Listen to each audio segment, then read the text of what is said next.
তা আমাদের নবীজি জিজ্ঞাসা করবে, আল্লাহ হিসাব কিতাব কিভাবে নিবেন? আল্লাহ বলে, সবাইটা যেরকম নিব এরকমই নিব। আমাদের নবীজি বলবে, যদি সবার সামনে আমার উম্মতের হিসাব কিতাব নেন, তাইলে তো আমি তো লজ্জিত হয়ে যাব, কেননা আমার উম্মত তো দুনিয়াতে গুনাহ করছে, আমি তো লজ্জায় পড়ে যাব। আল্লাহ জিজ্ঞাসা করবে, তাইলে কিভাবে নিব?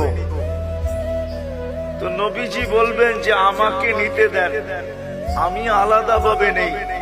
আল্লাহ প্রশ্ন করবে, আপনাকে যদি নিতে দেই, তো আপনিও তো আপনার উম্মতের গুনাহগুলা দেখবেন, তখনও তো আপনার চেহারাটা লজ্জায় ছোট হয়ে যাবে যে তোমরা আমার উম্মত হয়ে এই গুনাহ করলা, তো করলা কি করে, ঠিক না? সত্য তো?